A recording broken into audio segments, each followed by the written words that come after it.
Disebutkan sentuh wanita bukan mahram tidak membatalkan wudu jika tidak dengan syahwah. Ini dalam hal ehwal lamsu al-mar'ah ataupun masul mar'ah. Menyentuh wanita. Of course lah wanita yang bukan mahram. Walaupun ada juga segelintir ulama, termasuk dalam mazhab Syafi'i, ada juga ulama besar yang kata asas sentuh wanita saja. Buku Al-Bayan fi Fiqhil Imam Syafi'i yang dikarang oleh Ali Al-Yamani itu juga dianggap sebagai buku ensiklopedia yang memuatkan fiqh-fiqh para salaf, termasuk fiqh sahabat-sahabat Nabi SAW dan juga para tabi'in dan ulama-ulama yang terdahulu yang terkemuka, termasuk juga di kalangan ashabul wujuh dalam mazhab Syafi'i, mana ulama-ulama besar selepas semasa zaman Imam Syafi'i atau selepas sikit daripadanya.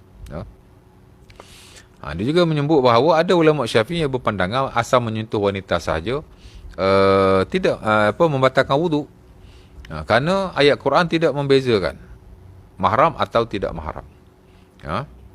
Jadi kata batal. Allah Ta'ala sebut dalam Quran au lamastumun nisa, ataupun bila mana kamu menyentuh wanita-wanita. Jadi kata sentuh wanita tak sebut mahram ke tidak mahram ke, syahwat tidak syahwat. Ala itlaq al-ayah ala itlaqiha. Ayat ni mutlak. Jadi dia kata asal sentuh saja membatalkan wudu. Adapun sebahagian besar ulama yang lain terutama ulama-ulama mazhab Syafi'i lah, hatta distandarkan dalam mazhab Syafi'i, menyentuh wanita yang bukan mahram sama ada secara sengaja, sama ada secara tidak sengaja. Mana sentuh ni sentuh dengan kulit sama kulit lah, sentuh yang tidak berlapik, maka ia membatalkan wudu. Mereka mengatakan jika menyentuh bukan mahram kerana ia dikaitkan dengan syahwah. Allah Ta'ala kata aula mastumun nisa, bila kamu menyentuh wanita-wanita membatalkan wudu, artinya menyentuh wanita dengan sebab ada syahwah.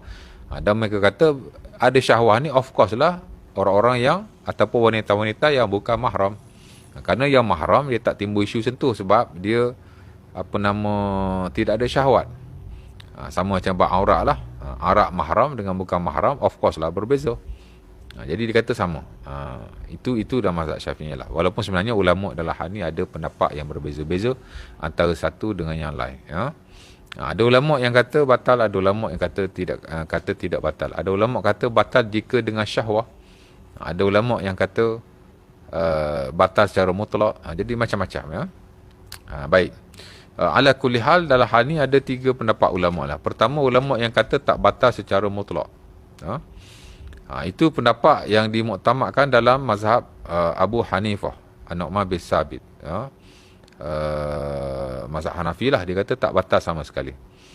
Pertama, kerana ayat Quran aula mastumun nisa, bila kamu menyentuh wanita-wanita, katanya menyentuh di situ maksud al-jima'.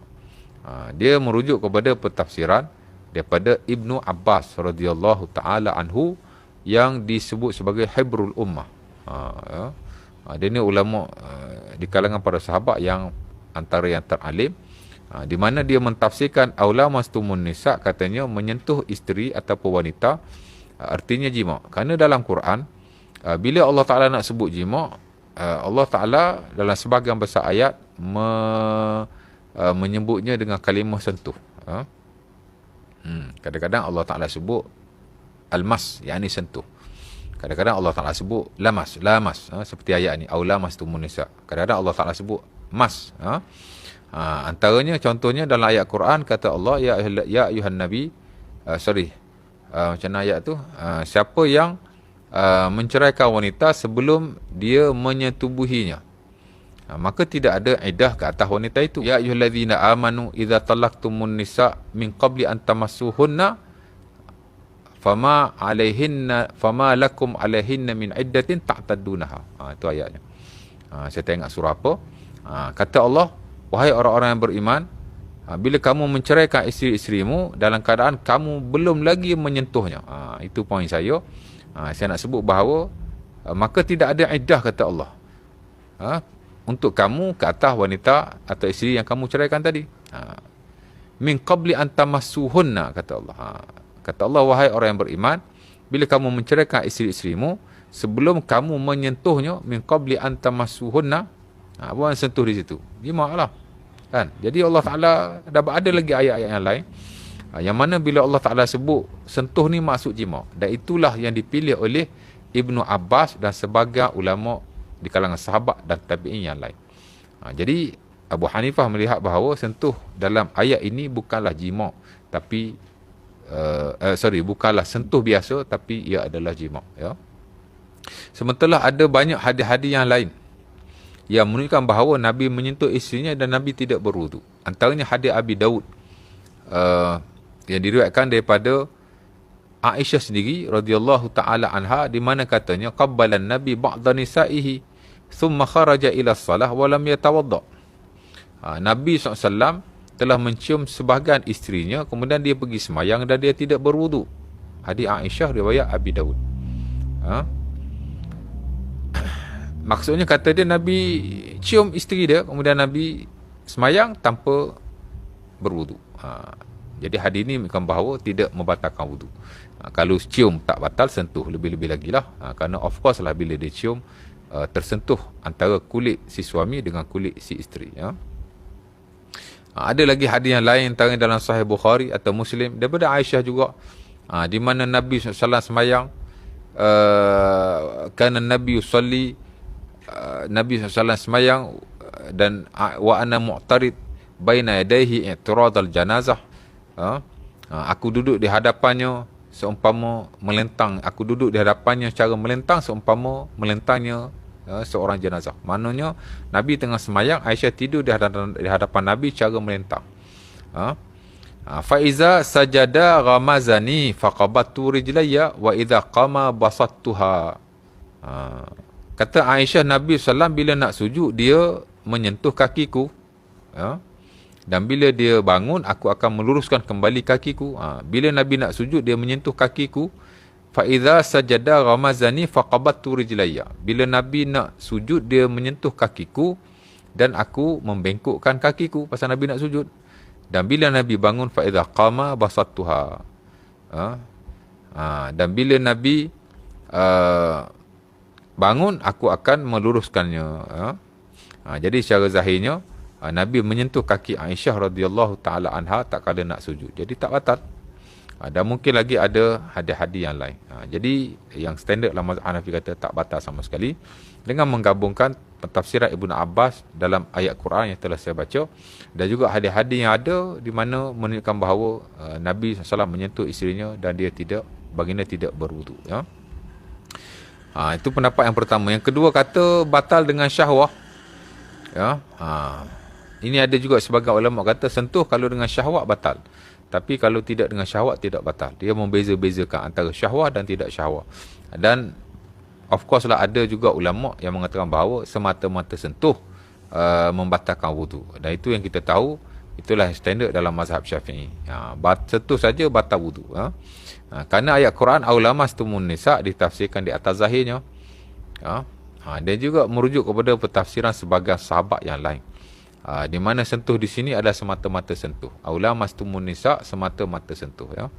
Jika kamu sentuh wanita. Kata Imam Syafi'i, aulamastumun nisa ay masastumun nisa. Mana sentuh lah, bukan jima'. Dan beliau merujuk kepada pendapat ulama-ulama yang lain jugalah di kalangan para sahabat dan tabi'in.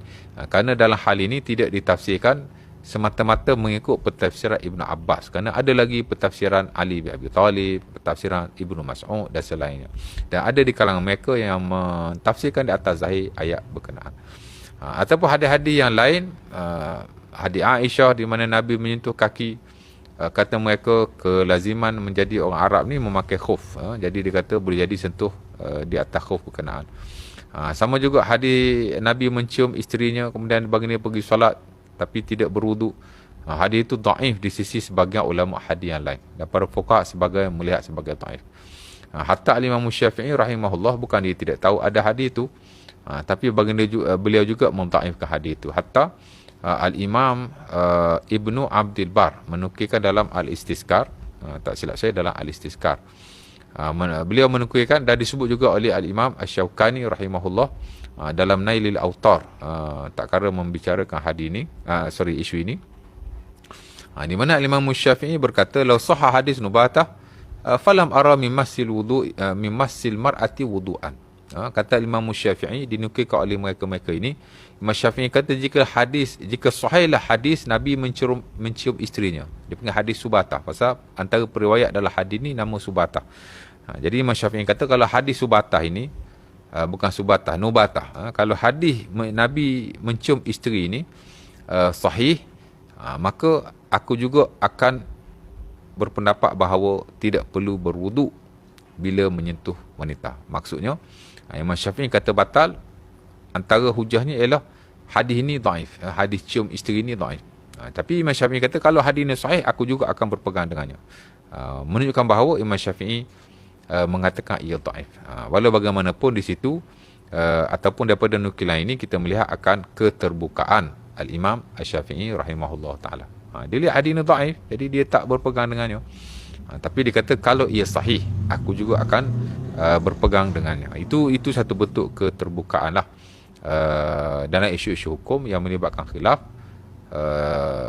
Of course lah khilaf-khilaf muktabar, khilaf-khilaf sa'iq, khilaf-khilaf ijtihad ini perlu ada keterbukaan sebagaimana yang telah ditunjukkan oleh Al-Imam Asy-Syafi'i rahimahullah ta'ala. Dan saya kira sebahagian besarlah buku-buku fiqh sunnah contemporary memang memilih sentuh wanita tidak membatalkan wuduk sama sekali. Di atas hujah-hujah yang sedia ada, dan kita lihat hujah-hujah itu amat kuat sekali. Baik. Jadi sentuh wanita bukan mahram tidak membatalkan wuduk. Di sisi pendapat yang rajih di kalangan para fuqaha dan muhaddisin. Baik.